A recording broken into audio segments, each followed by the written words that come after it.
Oh, that's not good.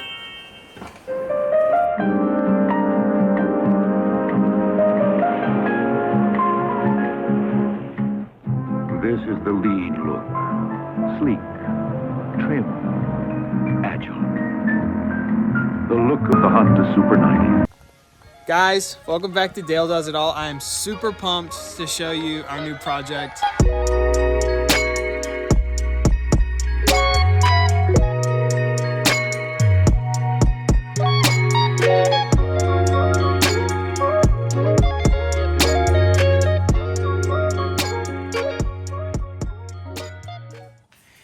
Well, here it is, guys. The next project. This thing, it appears to be a CL90. Based on what I can find online, a CL90 is, the years were produced, I believe, like from the 60s to the 70s. And the only way you can really figure out what the year is if you take the gas tank off and you actually look at, there's like a tab in the from the main wiring harness to where the actual gas tank is. So right in here where like the main harness, there's like some sort of tag, wire tag in here that once we take this off, we're gonna be able to see exactly what year it is. Honestly, I've never done something like this before. Yeah, I had the go-kart and I worked to, get it started and, running, but like I've never restored something. And that's really what my goal is here. I bought this from a gentleman who's had it since he was 9 years old. And I've genuinely always loved like cafe style racers. So that's what I want to do. I want to restore it, but it's going to be a learning curve. And I'm going to probably find several problems along the way, but kind of is what it is. That's how you get better, right? So let's go ahead and get started and see if this engine will even, I guess, turn over. So the owner of this thing said that the motorcycle had probably been sitting for 40 years. Like 40 years. He's kept it in his garage and with like hopes one day that he'd be able to just like restore it, but it didn't work out. And I'm thankful that he trusted me to buy it and to restore it. And I'm really excited to do so. Let's see if the engine seized up. I really hope it's not. I mean, if it is, I don't. It's still not going to be a big deal because you can buy these replacement engines. This motorcycle, the CL90 series, just like other like Honda motorcycles at that time, they were like really popular. Like the T90s, CL90s, the S90s. They all had really similar configurations in the engines and just overall how they work. So even the maintenance manuals of like that time reference those other models that that were produced around the same time frame. So I'm hoping that because of that like commonality, there's going to be a lot of opportunity for me to find the parts that I need, whether that's aftermarket, which I'm not trying to do, but I'm not going to completely rule it out. But in addition to that, I think we're going to find serviceable OEM parts or original manufacturer parts, and then we could actually do a true restore. So I don't know what this is, like another key. This must lock like the steering mechanism from somebody. Oh yeah, I can see that there's a spot right here you can lock it in this position. Nice. I wouldn't say I'm completely ignorant on motorcycles. I have a motorcycles driver's license. I had a Harley Sportster for about as much time as it took for my wife to get pregnant with our first child. And then she made it very clear that her baby daddy was not going to be dying in a motorcycle crash anytime soon. So she still will not let me get a motorcycle to this day to ride, but she's not going to stop me from restoring one. Hopefully she's not watching this. So let's go ahead and see.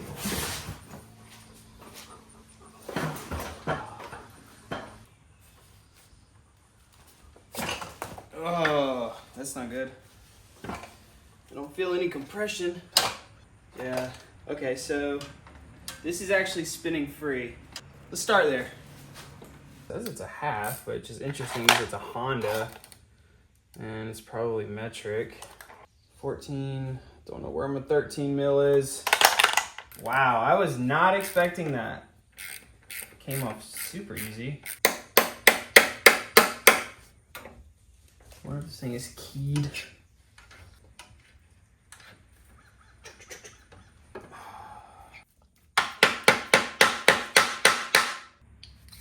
Oh man.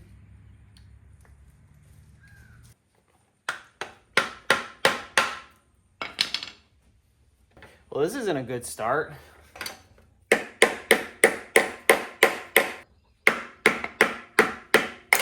There we go. All right, maybe that was my problem.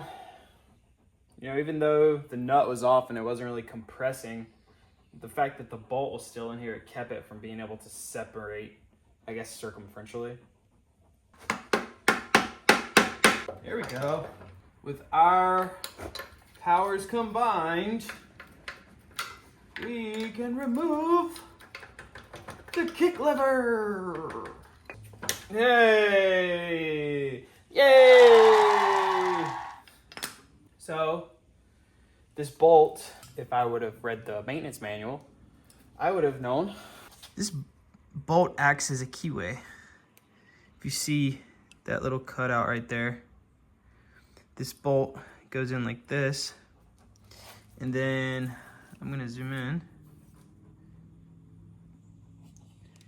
If you look right there, kind of right there, you see there's like a little notch on that shaft. That's where the bolt's supposed to go. That's why it wasn't coming off.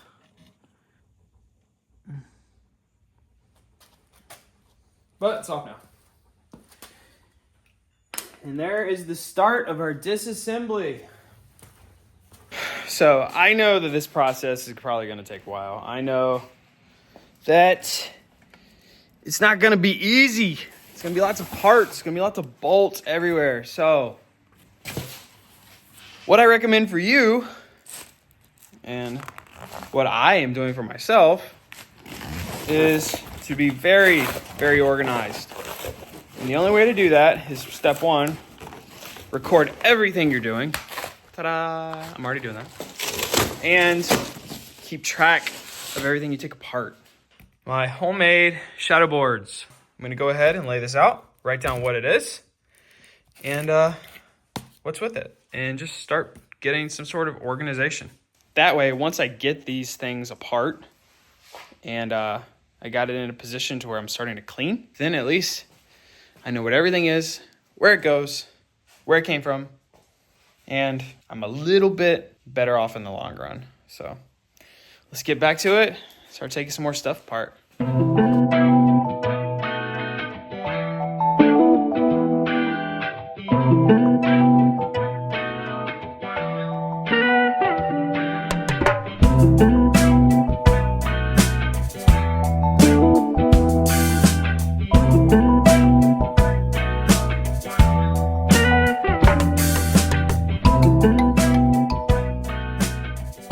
So I'm genuinely curious if this thing has any fuel in it or something.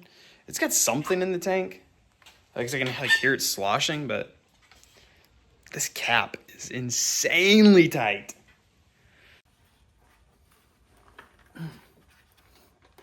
Ugh.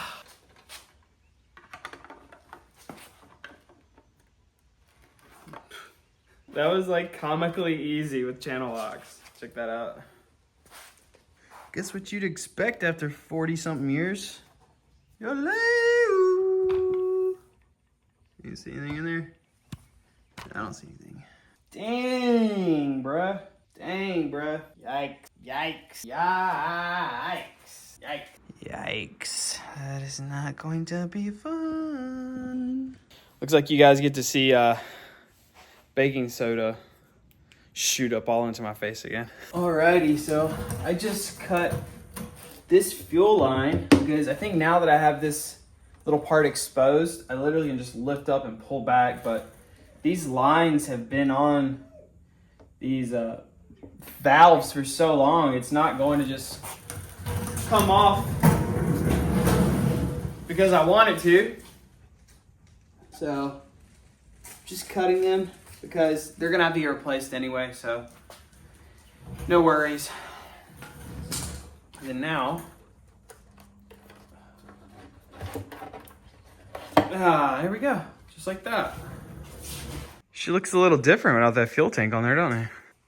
A lot of people are making these into electric motorcycles, but if I ever did another one, like if I find one in decent shape, then I would actually love to make it an electric cycle. I feel like for this one, it will be wrong because like all the parts are on this thing. You know, the guy took such good care of it for so long. He hung on for it for so long. And then, come on, I got a great deal on it. So I wouldn't do it to this one, just out of respect. But the next one? All right, what's next? Oh, yeah, okay. So now that I've got that tank off, I can see if there's a tab. But I don't see one. You lied, Reddit, you lied. I got some chinked wires here. No, I don't see it. Dang, that's disappointing. That's disappointing. I wanted to know what year this thing was. What I can tell is that I think it was originally red. Everywhere I look, there's red paint, which you saw in the commercial. They were red. Somebody wanted this blue, apparently, but I'm cool with that. Extra paint equals less rust. And it's obvious this thing doesn't have too much rust. But I really wanted to know what year this thing was. Okay. How do we get this carb? I guess this is probably the air filter, I believe. Appears to be so. Oh, there's no nut on this. Is it threaded? No, it's not threaded. Just no nut on it. I have not put any besides that kickstand, of course, and honestly, I was just taking that off wrong. Not kickstand, kickstart. But I haven't put any anti-seize lubricant or any sort of brake-free PC Blaster WD-40 on anything else. I'm surprised. It's all coming off so easy. It's a threaded hull. That makes sense. Okay.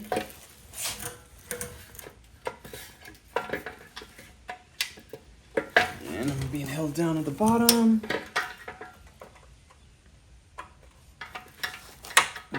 Easy, just like the other one.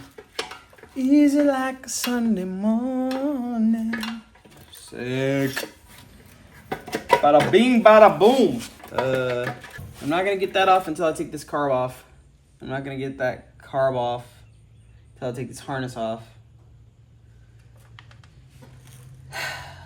Let's see if I can just unscrew that.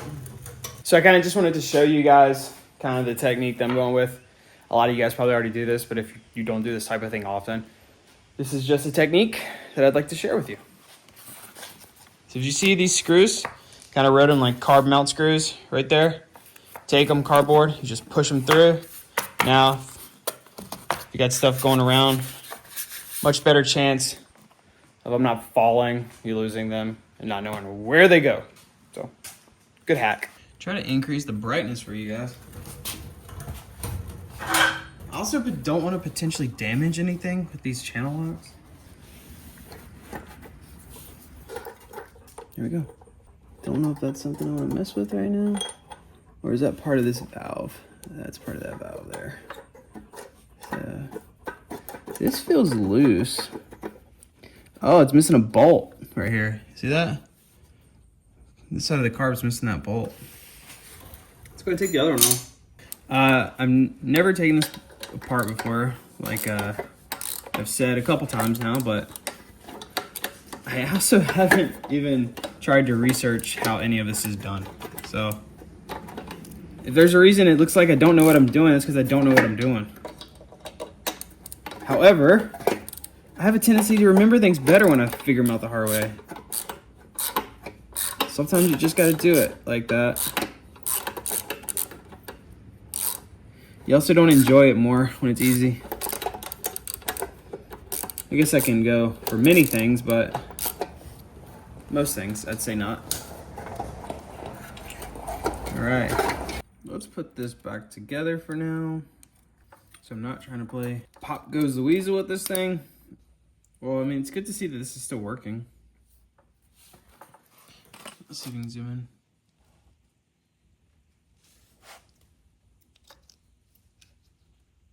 Got daylight, no daylight. Daylight, no daylight. For those of you who don't know, this is the choke valve. So if you want to give it more fuel, restrict the air. Or if you want to give it a little more air, a little less fuel. That's our choke valve. And then this, if you follow it up, goes inside of our handlebars. And this is going to our throttle. Okay. Yeah. That is off, which is fine. See if we can get this spark plug out of here without it breaking. She got a little rust on her. She might give us a hard time. See if I got the socket for it. How is this not the right size? It's not. Looks like we are going to head to Hughesburg Freight Hardware, aka my dad's shop. I can just walk next door and whatever tools I don't have, borrow them indefinitely. Now I just gotta find it. This is a 5/8. Got what I think is gonna be the size. Winner, chicken dinner.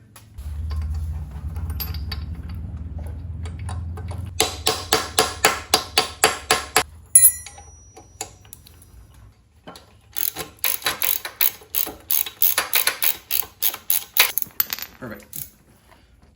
Got it.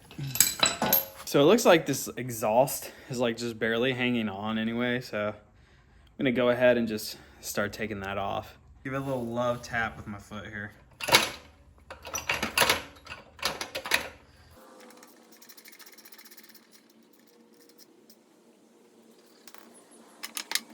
I got a feeling this one's gonna give me some trouble. It's a Honda, you dummy. Stop doing standard. Apparently a rusted 10 mil is actually an 11 mil. There's no way I'm gonna be able to hold this thing with this flathead screwdriver. Rusted as much as it is. So instead I'll use some vice grips.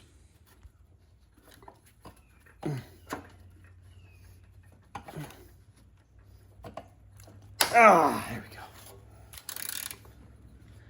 Lefty loosey. Okay.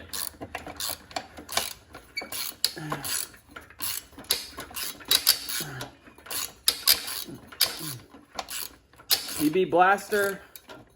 A little shot of WD-40. Vice grips. She didn't want the smoke. Didn't want the smoke. There we go. And now we've got an exhaust off. Ta-da! Okay. So that was cool. So we have several parts taken off of this thing.